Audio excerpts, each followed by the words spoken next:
Oh, let me tell you something. Busting makes me feel good.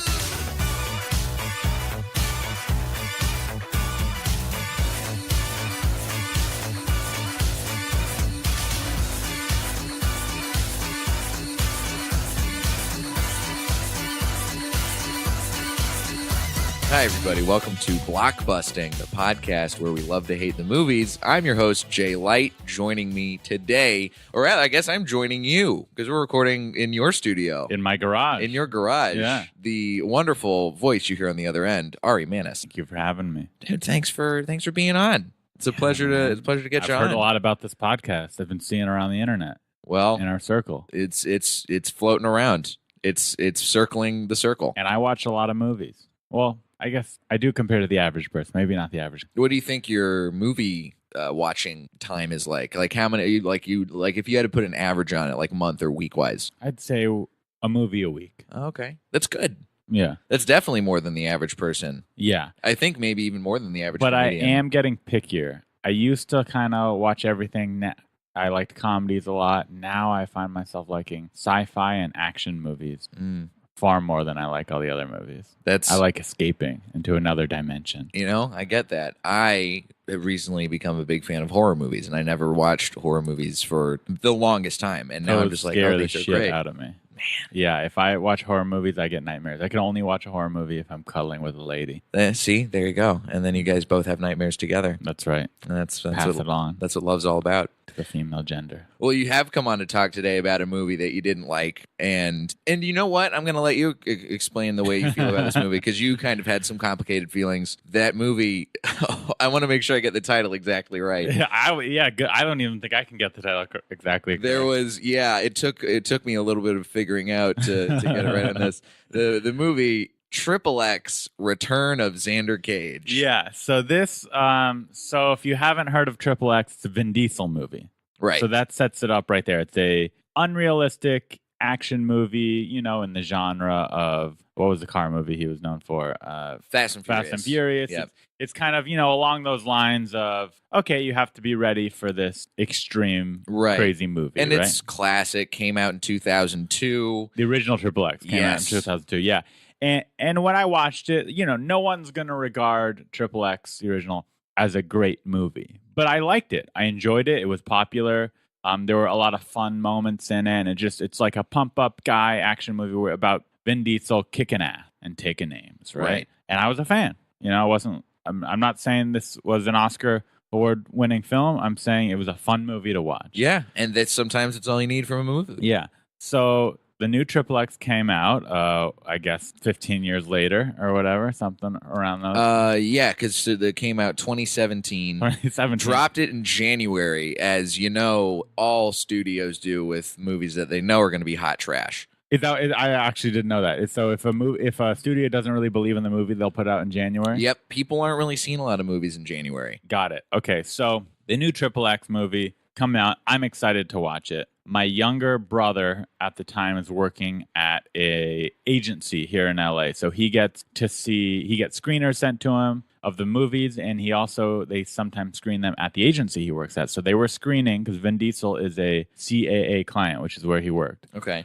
And so they're screening XXX, the new movie, at the agency on their little theater there. Mm-hmm. So he's like, hey, do you want to come see this? Free, blah, blah. Vin Diesel will be there to do a Q&A. I'm like, that sounds awesome. I do want to see it. Yeah, for free, a movie I'm into. So we go there. I'm excited. I want you to know this. I'm going into it thinking this is going to be a fun movie. 10 minutes into the movie, I turn to my brother and I say, yeah, we got to leave.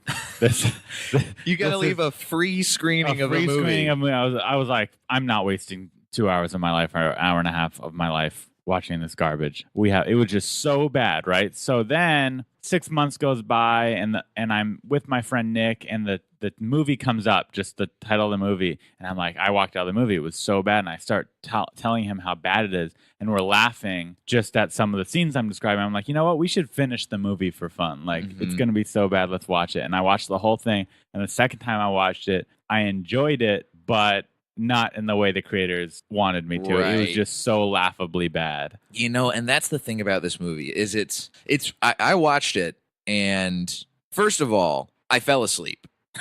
Falling asleep during a movie is not a good sign, but falling During asleep an action movie. an action movie, especially bad. A Vin Diesel action movie. Dude, there's so many loud noises and Yeah, lots of explosions. there's killing. everybody's fighting. dying and buildings are blowing up, and it's just like you're not supposed to fall asleep during this movie. No, were you tired ahead of time when you started it? No. No. Here's the thing. I started watching the movie, and basically to just to sum it up real quick, again, thanks courtesy of Wikipedia for this info. XXX: Return of Xander Cage is a 2017 American action film directed by DJ Caruso, written by F. Scott Fraser. It's a sequel. The third installment in the XXX franchise, sequel to XXX and XXX State of the Union, which didn't even have Vin Diesel in there it. was another XXX. So it's the third one. It starred Ice Cube. All Ice right. Cube was the new XXX guy. And I just looked it up. It has a 5.2 on IMDb for the Yep. new XXX.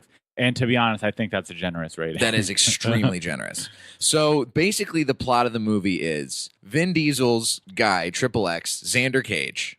Mhm. He's the original X. He has been in hiding for the entire time that it has been between movies for 15 years. Yeah. Because they're lazy and they're like, we can't figure out another more like, oh, let's try and give this a little bit more plot. No, he's just Right. been gone for 15 years. Also, like this movie. You know what? I'll let that reasoning slide. There's plenty of movies where they do that, right? There are, yeah. but like they're good movies. This one is not good. And basically the plot is Xander Cage gets back in action and he has to go fight these people who there was a satellite that blew up and it killed his mentor. And you know what? And I will say this. I was in the very first scene where Samuel L. Jackson is talking to Neymar, the soccer player. Right. And I was like, first of all, I had no idea that Samuel L. Jackson was in this movie. Samuel L. Jackson is in every movie. He really is. Yeah. It's amazing to me. First of all, and another side, just a sidebar, Samuel L. Jackson and Toni Collette are both in this movie. Who's Toni Collette? Toni again? Collette is the woman CIA NSA director lady. The older lady? Yes. Okay. Wears white constantly, but then she turns out to be the villain. That's how. Oh, look at that character Spoiler alert. design. Sorry, guys. So We saved you an hour and a half. You're welcome. we're gonna save you so much more than that. Don't worry. Watching Samuel L. Jackson, I immediately had confidence in this movie. And You're I like, was all right, this isn't going to be bad. I like Samuel. Yeah, he's fun. I want to see Bones or Glass, I mean. Yeah.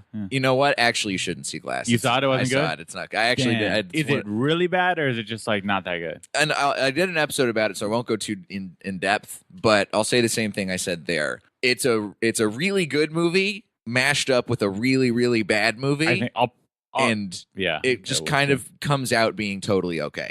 Okay. It's- Then I'll watch it. It's worth a watch, but Okay. you're gonna I'm gonna watch it. you're gonna be pretty upset during a lot of the movie. At Yeah. least like half to 2/3 of the movie. I mean, so XXX, this resurrection, it opens up with ridiculous scene after ridiculous scene. Like, Yeah. The first, it's a satellite that comes crashing down, and right after the soccer player has kicked a napkin dispenser into a robber's head, and Samuel L. Jackson's like, "This is gonna be fucking great," and then all of a sudden, giant explosions. they're dead, and you go, "Oh no, that talented, kind soccer player is dead," and Samuel L. Jackson is dead. He's dead. And then we get to see our boy Xander Cage. Xander Cage. Vin Diesel in the flesh, wearing the first of many sleeveless outfits. I don't think he has sleeves on any of the Now outfits. you've he wears watched in it this more movie. recently than me. Was the first scene after that him climbing that tower? Yep. Yeah. So it starts off he's climbing a tall satellite tower or a television. What was I that think tower for? it was like a cable tower, an electrical tower. It's But one it of was those. very tall. It was probably 1,000 feet Yeah, in the air. I would guess. At least 1,000 feet, right? To the point where he had to use magnet boots to climb up. Yeah, he's using magnet boots. What? He- Cool. He climbs up in magnet boots. What's he do? Flip a switch? He flips a switch. He flips a switch. and he's also got because he's tracking DEFCON 1 on his phone. He's got the official DEFCON app where he's timing down, and there's going to be a disaster unless he does something to this. He's climbing to this to tower. an insane height tower. He flips a switch. Then he is discovered by the security guards of the tower facility. Right. So he puts on skis, snow skis, Yep. which happen to be there. Right. on the tower. I guess he planted them earlier Also to prepare for the magnetically mission. placed, just Also throw 'em right magnetically up there. placed, yeah. And I want you to know, he's not wearing ski boots, but he somehow locks into skis with his magnet boots that Yep. were earlier used to climb said tower. Mm-hmm. He then drops off of the tower. And again, I want you to know this isn't like, oh, like if he was a good skier, maybe he's just a professional. He used to be a professional skier. And like, no professional skier could launch off of this height and land it. Absolutely It not. was a deathly height. It was, that Olympic sport where they launch off that giant ramp and go really, really, whatever that's ski called. jump. The super ski jump. It's the ski jump. It's called exactly It's what you called ski think jump, it might and be called. it's called the ski jump, and they're using in that sport they use giant skis. He's using regular skis. Yep. He goes way further than they go on that sport. Right. He's dropping 1,000 Straight feet down. straight down, and then of course there's like a canyon, and he lands on this canyon. Oh, yeah. and keep in mind, this is in a jungle. There is no snow anywhere. Right. There's no snow. So he lands onto a jungle hillside or cliffside, I should Yep. say, and he proceeds to ski down a jungle mountain with no snow. And I'm talking like high-speed skiing, launching off jungle jumps through trees, Right. to escape the security guard, which is after him. The security guards. Right, because they all just, of course, just tumbled down the cliff to come and find him. Right, they as all- you do. Or they're also on skis. Who knows? Yeah, but they're right on his heels the whole time. So he's Olympic-level skiing down a jungle-side And then mountain. he goes and grabs from this like hut of Oh, villagers. a local what country are they in? I don't even know. A local The South Dominican American Republic, boy. I yeah. think, maybe? He finishes skiing, he runs into a local South American boy and grabs a high-end longboard skateboard, Mm-hmm. $300 skateboard that also happens to have an X on it, Yep. meaning either the whole town is a fan of X and can afford very high-end longboard skateboards, or he also planted that longboard there before to prepare for the mission. Right. Either way, absolutely absurd. Totally absurd. Then the next sequence is him riding this down this crazy mountain road. Uh-huh. He's grabbing onto cars. He's almost getting hit by things. He does a jump and like rides on the side of a bus. He wall rides. As he's going 60 miles per hour down a hill, he ollies a longboard skateboard and wall rides against a moving bus down this hill. It's so insane. And he lands at the very bottom of this hill. He gets to a beach and he runs through more armed guards who are cool because they don't have uniforms on. That's how you know they're the good guys, I guess, is they're just regular people. They're good guys with guns. Yeah. And he turns on the television and the DEFCON app goes off, and guess what? They were just trying to watch a soccer game. Yeah, the whole time. he does this insane mission to get the village the soccer game. They wanted to watch the World. I don't even know if it was the World Cup. Probably a smaller game than the World Cup. Probably. But that was important to them, and they all cheer, and they don't and they don't even know that he had anything to do with it. They're just excited the game's back on. So Right. he does this insane mission and takes zero credit for it. Puts his life at major risk, and he goes, "That was fun." Right. And well, he does get to have sex with a really hot local girl. A local mom. Yeah. Right. Of And then course. this beautiful Dominican or Hispanic woman smiles I at think him. Dominicans and And then- Hispanics are and they're then- in the same category. Yeah, and then- like how all squares are rectangles, but not all rectangles are squares. And then he wakes up.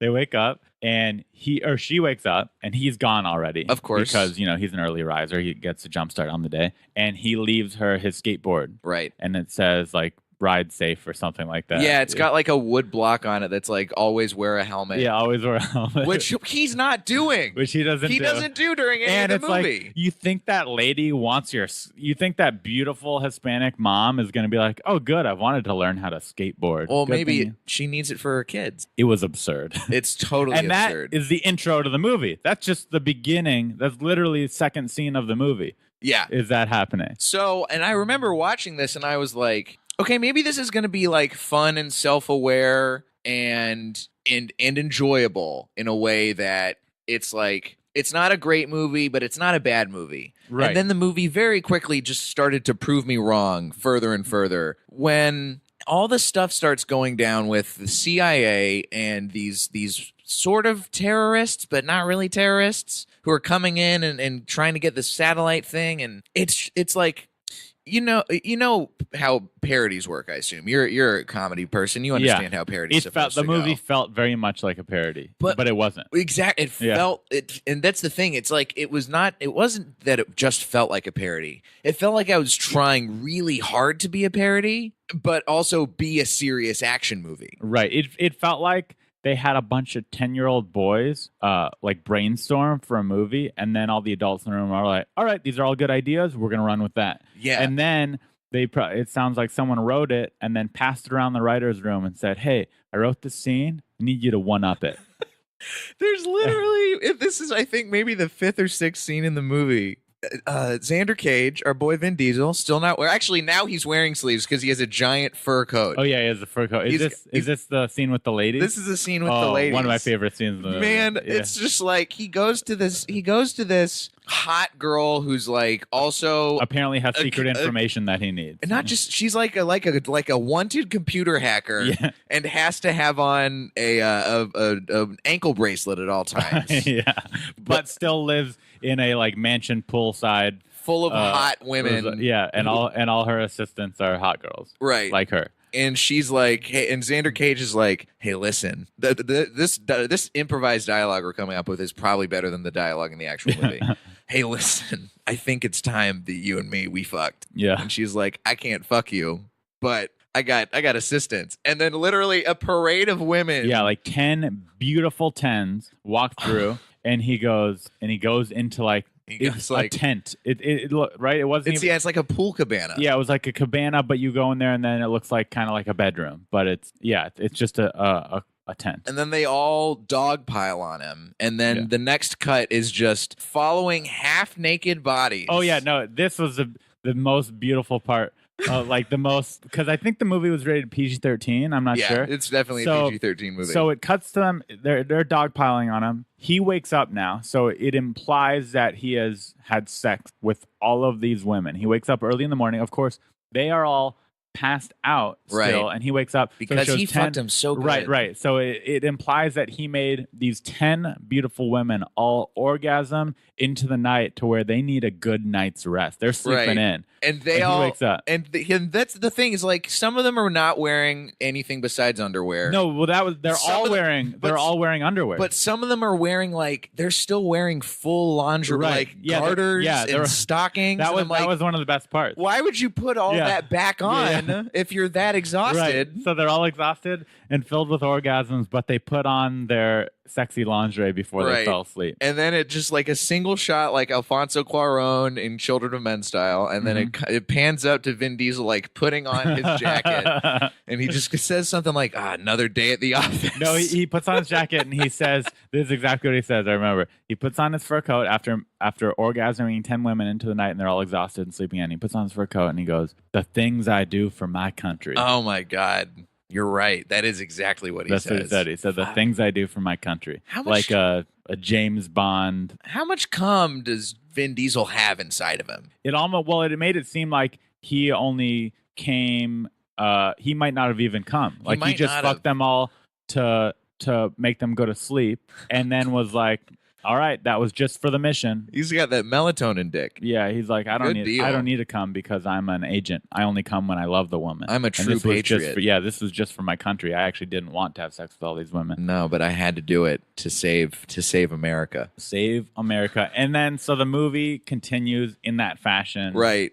And he's and he's trying to be he's the most badass person. He has neck tattoos. He's covered in tattoos. A lot of close-up shots of fake neck tattoos on Vin Diesel. He's telling all of these, like he gets onto a plane and all these soldiers are like, what the fuck are you doing? You look like you're a fraud. You're not a real soldier. And he's just like, you guys ever heli jump out of over the Eastern Europe? Yeah, he's like making fun of the elite American soldiers because he's so much more badass than them. And he kicks them out of the plane on like It's just like it's so ridiculous. And then Toni Collette's like, "Oh, no, what have you done this time?" The whole front to back. Every woman wants to fuck Vin Diesel the whole time. Oh yeah, too. in the movie, and he does. He then it introduces a beautiful like assistant that's assigned to babysit him, and they end up hooking up. And she's just throwing out sexual energy right from the jump as soon as she gets on screen too. Yeah, like to an uncomfortable level. The movie's a joke, and the only reason why I don't find it funny is because it had zero intention of being a joke. Right. It's Like, played so straight. I can't believe someone approved that script. I can't believe as they were shooting it, someone wasn't like, "Hey, we got to rewrite that line." That comes off as so corny and cheesy, but they didn't, and they finished the movie. And I wouldn't even be surprised if it made money in the foreign market. Oh, it made tons of money. You want to know how much money it made, Ari? How much? The movie cost $85 million to make. Okay. Box office worldwide, $346.1 million. So they could make another one even. They plan on making another one. They do. Yeah. With Vin Diesel? Diesel revealed that Paramount has already contacted him about returning for a fourth film. All of the major cast will be back for the fourth installment of the franchise. What major cast? What other cast is there besides Vin Diesel? Don't forget, you got that one lady and The evil lady? No, not the evil lady. The good lady, the Indian gal. The one he has sex with and follows him to the movie. There's so many that he has sex with, though. Like, I feel like if he had sex with a girl in this movie, she's coming back for the sequel. Well, I'm going to be honest. They should not make another XXX, but I will be watching it. I have a couple questions for you, all right? So, okay, you were at the screening where if you'd stayed, you would have been there for a Q&A with Vin Diesel. Yeah. If you had any questions you could ask Vin Diesel about this movie.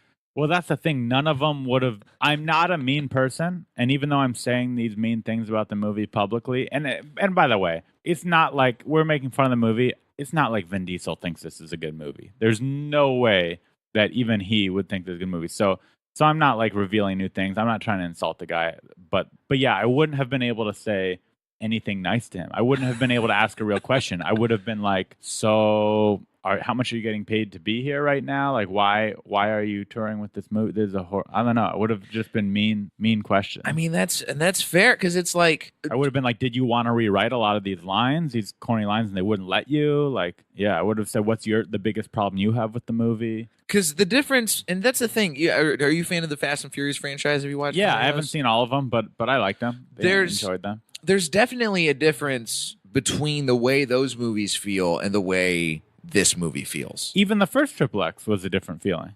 And I never saw the first XXX either. This is my introduction to the franchise. Yeah. Like, I'm watching this and thinking they're introducing.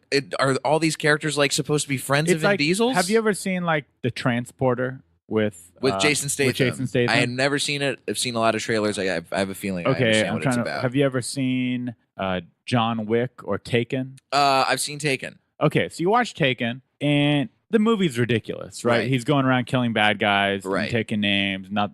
He's this invincible, almost superhero-like character that's going around and kicking ass. But it's still a great movie, right? Because he's not as cheesy, and it looks a little more real. There's some stakes to the movie that actually feel kind of normal, right? But even taking the stakes aside, like I don't know, they make it look more real, and it's not quite as cornball. And I think a lot of that also comes from Liam Neeson playing the lead in Taken, right? But if you watch, Fast and the Furious, it's similar. But and that's not as good as Taken, but it's not like that XXX movie. And so the first XXX movie is more like that, where it's like just a fun, unrealistic movie, but it's not so over the top where you're like, come on. Right. That's the thing. And at this point, the Fast and Furious franchise has become very over the top, but it's also leaning into it more and more as the franchise continues. Yeah. Like, do you see the trailer for the new spinoff with The Rock and Jason Statham? So there's this new spinoff coming out called Hobbs and Shaw. A spinoff of Fast and the Furious? Spinoff of Fast and the Furious. With The Rock and Jason With The Rock and Jason Statham playing their characters. Okay. And the movie looks truly like it's going full-blown superhero movie. Idris Elba is playing a guy who, at one point in the trailer, he becomes a supervillain, he injects himself with like a serum or like goes like he does one of these supervillainy things to get powers, and then he turns around and they're like, "Who are you?" And he goes, "I'm the bad guy," and it's doing what it feels like what this XXX movie's trying to do, which you is know like what it it's could be leaning too. in. It could be maybe this movie wasn't meant for the original XXX fans. Maybe this movie was meant for children. Because if you were a little kid, the things I do for my country, you'd be like, "Yeah, that guy's a badass. Yeah. Oh, look at that wall ride on the bus." If I was 9 years old, I probably would have loved that movie. Probably. So maybe it was made for children. This too. seems like a movie that if I was a stepdad and I was trying to get my new stepchild to like me, I would take him to go see this movie secretly and not tell his mom about it. That is great reasoning for this. I think that's exactly why this movie was made. This is for all the stepdads of the world. If you are listening to with their this kids. and you need to impress a single mom's child, this is the movie for you. Absolutely. XXX, The Return of Xander Cage. That's how they should describe the movie in its description on the Rotten Tomatoes and IMDb.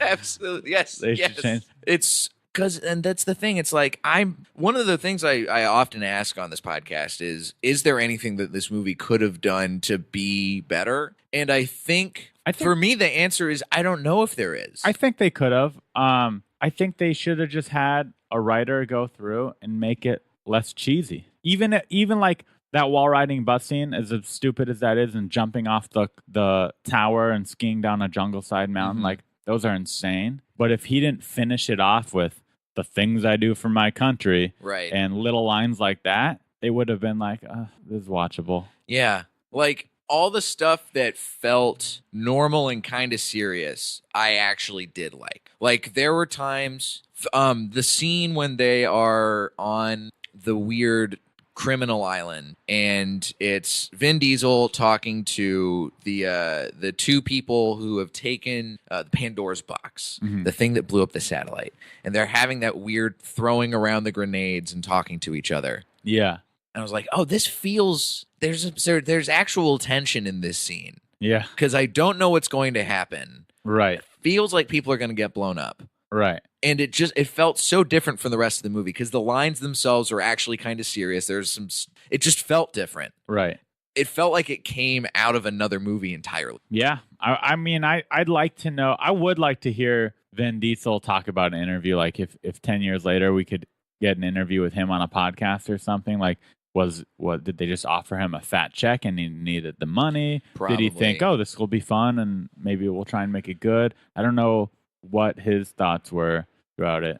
And I'll say this, and I don't know if you feel the same way. I'd love to hear your thoughts, but it felt like Vin Diesel. It didn't feel like he was phoning it in performance wise, but it did feel like he was trying to perform in a way that he might not have wanted to perform this way. Like you think someone's like, he did the scene and then the director's like, come on, be more badass. Yeah, I think that's exactly how it went down. Like maybe he's not even a fan of it. I think maybe he hates it, but then he wouldn't do a next one. We'll find out if he's in the next one. You said he is in the next one. He's supposed to be. So if he's in the next, fat check. If he's in the next one, I guess he we'll sold. see. I guess he sold out. I guess he's at the point in his life where he's like, I just want to be very, very rich. And he already is. But he can be like on another level rich. Maybe that's doing another. Maybe that's what he is. Maybe that's where he's at in his life. He's just like, I want to make tons of money. I mean, being a badass on camera for all the little 9-year-old children out there. Or maybe he's thinking that too. Maybe he's thinking in 10 years, the people who like this movie are going to be 18. And then I'm going to bust a lot of nuts. There's going to be a lot of hand jobs coming around in the movie theater in the next. In 10 years, I'm going to recreate that scene where I have sex with 10 beautiful women and say the things I do for my country. But I'm going to recreate it in real life. Yeah. Oh, my God. Well, I can't wait to see that version of XXX. I want to see the outtakes from the movie. Like after that scene where he says the things I do for my country, if he was able to maintain a straight face. Did he get into character? It was like, the things I do for my... And then snap out of it. Did he start laughing after? There's no way he got through that scene with a straight face. He had to. There had to have been points where he just either cracked up or like broke down in the middle of the scene. The things I do for my country. Hasn't that line been used? I can't think of an example, but like it sounds like a line that's been in 10 other movies. Oh, there's a ton of lines that have been in 10 other movies. There's scenes where, remember when it's something going on the plane and everybody's freaking out. Oh, Vin Diesel's like telling off Toni Collette and the assistant's right next to her, and Vin Diesel storms off to go probably have sex with 10 more women.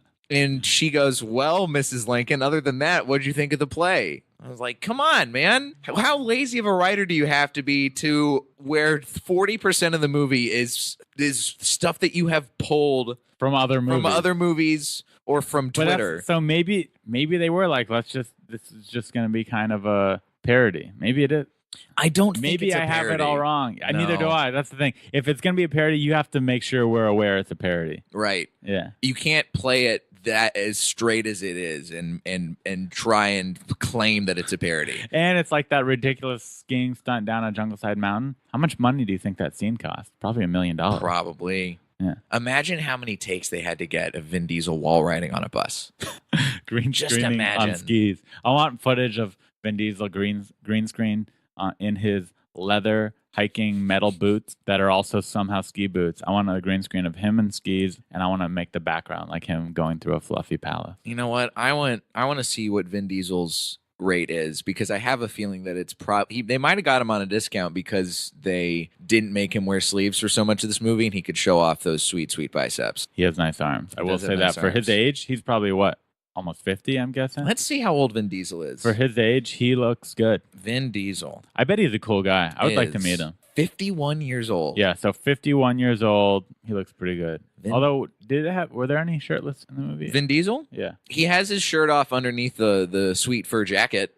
Like, do you see his abs in it? No, you get to see a little bit of I the wonder pecs. if he So still has abs. he might have kind of a dad bod going on now, I know I do. but he's got those sweet arms, so you can't look, man. Sleeveless Vin Diesel. That's the moneymaker right I wonder there. if people listening to this podcast right now want to watch the movie or don't want to watch the movie. Here's what I'll say is I don't think you should watch this movie. I don't think you should either. Look up a picture But of... if you go into it with the mindset, if you're with a friend and you want to watch like almost a movie, what's that movie with James Franco that just came out? Disaster Artist. Disaster What's Artist, it yeah. made after though? The Room. The Room. This could almost be like a The Room type. You know, Like if you want to watch just the most ridiculously bad action movie, I think it could be fun then. I think there are other worse ridiculously bad action movies because this just felt like a drag to get through. That's how I feel about That's it. how you feel? Okay. So yeah, it could be. But I think if you got high and watched it with a friend and go into it knowing it's going to be one of the worst movies you've ever seen, you could have fun.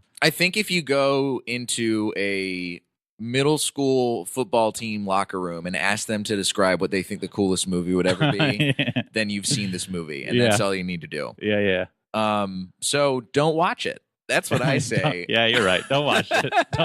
Don't watch this movie. Don't give them any more. If you are going to watch it, pirate it at least. Don't give the XXX franchise any. Don't reward them for making this. Go piece watch of Fast garbage. and Furious instead. At least that's a fun, good time, self-aware. It's entertaining. And Vin Diesel's much better in that than he is in this, Yes, which he is a sentence I don't think I'd ever thought I would say. I don't even think Vin Diesel's acting was the problem of this movie. No, though. me either. It was the writing. It's the writing all the way, 100% through. It was just the script. They needed to change the script. Ruined everything. They need to I hope the next XXX is made by a completely different. It could be you. I would love that. That's my dream job.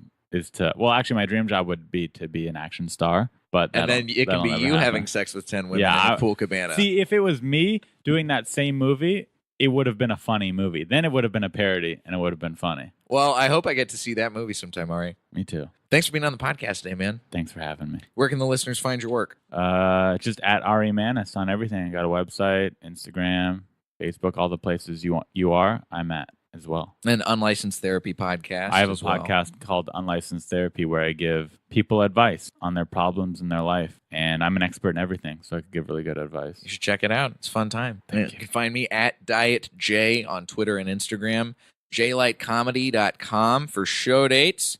And if you like this podcast, subscribe, tell a friend, leave a rating, and The review on iTunes. You realize J-Light doesn't get paid to do this? nope. And a comment on one of his social medias, a review on iTunes, it means a lot, and it keeps his motivation to do it and make it better for you guys. And if you're just listening, you're like, I like it, but I'm not going to put in any free time to leave a review, you're a bad person. Couldn't have said it better myself. This has been Blockbusting. Go see something good for a change.